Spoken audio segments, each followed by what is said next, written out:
ever thought about pain as a gift?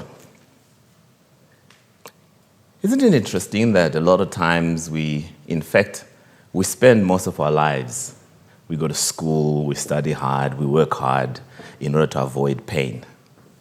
And yet, in spite of our trying, pain is always with us. I had been working for 18 years or so, and I finally moved up the corporate ladder, and I'd become a sales director of an insurance company. As we would say in my circles then, I had arrived. I was making the kind of money that, when you look at it, you wonder what's happening. The gods must have looked down on you and smiled. And in this wonderful job, I had arrived. I began to splurge. Beautiful home, a Range Rover, an S500, a wife and 2 kids. Call it the picket fence. I had arrived. Everything was just the perfect dream. 18 months into this wonderful job, there was a merger. 3 companies came together. Remember now, 3 companies, 3 MDs, 3 sales directors, and I was one of the sales directors. At the end of that merger, I found myself 5 million rands in debt and unemployed. Ouch.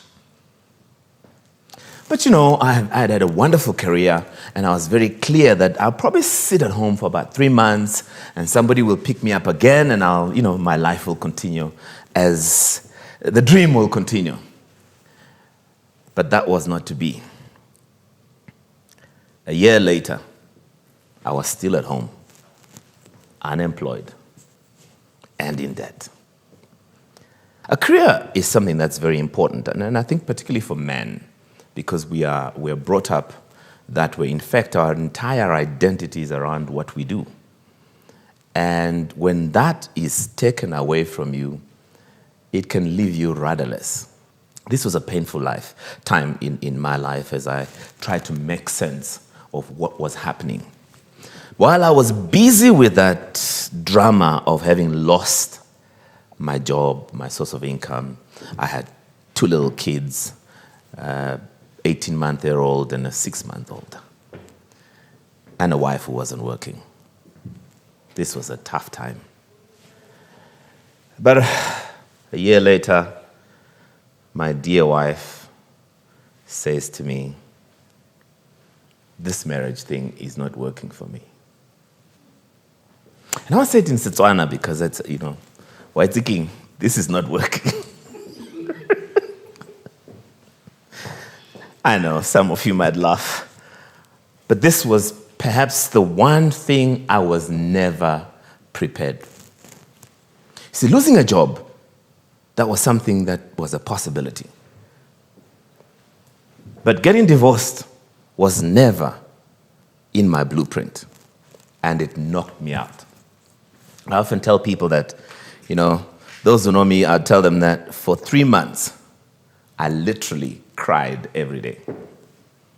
I'll be in a plane flying between Cape Town and Johannesburg, flying business class, lying on there like this. They think I'm sleeping, but I was crying. Crying for the loss, crying because I'd failed, crying because I felt like I'd failed my children. And it's tough. Divorce is tough because nobody understands what you're going through. I suppose any pain is personal. You go through pain, people might be around you, but they're not going through what you're going through. In fact, it was so painful. I coined this phrase, and most people can relate to this if you've ever been in pain. Here's the question. Have you ever wanted to die and yet wanted to live? That's pain. You want to die. You really don't want to die. You just want it to go away. And so I was going through this roller coaster. And I found out later on that actually, in terms of pain, psychologists say the most difficult pain anybody can go through is the death of a spouse. The second most difficult pain is divorce. It was then that I began to understand some people that I know that had gone through divorce. In fact, I went to some of them and said, I'm sorry, I never really understood what you were going through. Pain. Pain. It's interesting. I'm talking about it now. And I talk about it now because it was during that time of pain. Because there are two things really that form the foundation of most men. It's your career and your family. And I had lost both. Of course, I hadn't really lost my family, but it felt like I'd lost my family. In fact, when I went to see somebody, they helped me quite a lot. They said to me, Max, remember this. Your family is still alive. They're not dead. They just don't live with you anymore. It was a profound statement because it put perspective to my life. So now you know the pain. Yet my title is The Gift of Pain, because the man you see standing before you today, and the man who has had the privilege to travel around the world and speak to millions of people, that man was forged in that pain. Look at yourself. The person that you are today, if you look back, that person came out of the pain of your life. Pain. And so I was to discover that pain is your greatest friend. Pain is the classroom of growth. Pain is the classroom of growth. In fact, you look at all the greatest people that have ever lived throughout history, you're going to discover that they went through pain, and it is that pain that transformed them. Mandela, 27 years in jail, becomes the greatest statesman the world has ever known. And I think when I meet people now, I'm looking for their story, because all greatness has come from some pain. You want to be the greatest athlete? You're going to have to take the pain. You want a PhD? You must take the pain. You want a successful marriage? You must take the pain. Whatever you want in life is on the other side of pain. And so let me share with you what I call my pain equation. And I love this. So, the pain equation is very interesting. We are going through a rough time, not just in Africa and Europe and the US, but across the globe, because the world is going through a pandemic which we don't even know when it's going to end. And it seems to be coming at us in cycles. And so you still have to feed your families. And some of you have lost your jobs. Some of you don't know if you're going to have a job. Some of you have lost your businesses. And so how do you move forward? So let me share with you my pain equation, and I hope it will help you as you press forward with life. The first part of the equation says, growth is equal to change. Think about it. Every time you grow, you change. So here's the question. As you face your pain, as you face what I call life's tsunamis, all of us have our secret tsunamis. We are being knocked every day. We are smiling, but we have our secret tsunamis. What do you need to change in order to remain relevant? Remember this. Everything you know today, you didn't know when you were born. Everything you rely on makes I studied this is my career, this is everything I know. You learned that from scratch. The good news is, if you could learn that from scratch, if it's no longer relevant, you can start learning again. This is the gift of the second chance. Every human being gets a second chance because you can relearn. So here's the question. What do you need to change in order to remain relevant? There are three things you'll be looking at. Number one, the use of your time. Because in order to remain relevant, you're going to have to change. You see, the things, how you used your time yesterday will not work in the new environment. How you use your time. Number 2, your relationships.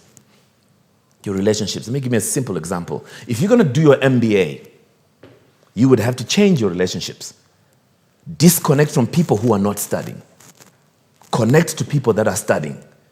Connect to people that are moving forward in terms of studying. Because if you don't do that, those who are not studying will derail you. If you want to make $5 million this year, you're going to have to disconnect from people who don't want to make $5 million. Connect to people who want to make $5 million and connect to people who are already making $5 million. Does it make sense? So, the use of your time, your relationships, and then finally your thinking. The thinking that got you to where you are today will not get you to where you want to go tomorrow. The second part of the equation, of the pain equation, then says, so if growth is equals to change, change then is equals to loss. Every time you change, you lose something. Now, people have said, no, people don't like change. That's not true. It's not that we don't like change. We don't like loss. Think about it. You're going to start exercising and you wake up, the alarm goes at 5 o'clock in the morning and you still want more sleep. So in order to be fit, you're going to have to lose your sleeping time. And if you're not prepared to lose your sleeping time, you'll stay in bed. And that is true for every goal you set for yourself.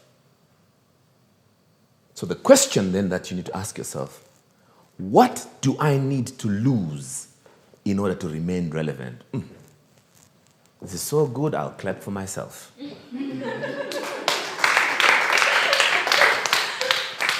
What do I need to lose in order to remain relevant? By the way, this is how we fail in our goals, because the moment we see loss, we retreat. So whatever plans you've got going forward, you're going to have to ask yourself, what am I prepared to lose in order to win what I want? The third part of the equation says, so we're going to start from scratch again, growth is equals to change. Change is equals to loss. Loss is equal to pain. And this is where it really comes together. So you've been trying to help your friend change. You've been trying to remain your kids, your family. You're trying to get them to change. And somehow they seem to resist. What they're trying to avoid is not the change itself. They're trying to avoid the pain that comes with the change. And you know, if you don't create pain for yourself, Mother Nature will create it for you. And when Mother Nature creates it for you, you're not going to like it. Only when I look back at my life, I realize, had I not lost that job, had I not been divorced, I would not be speaking on this stage today. In fact, you would have never heard of anybody called Max Moyo. The 4 books that I've written would have never been written. The thousands of people that I've spoken into their lives over the past couple of years, I would have never known them. And so Mother Nature knows where you need to go. And when you don't pay attention, Mother Nature will clap you. And when you wake up, some people are so stubborn, Mother Nature will clap you, fall, and you get up and you go the same way, and you're going to keep clapping you until you get it right. We can't stop pain in life. So here's the question. What pain am I prepared to go through in order to remain relevant? See, your goals mean nothing until you answer that question.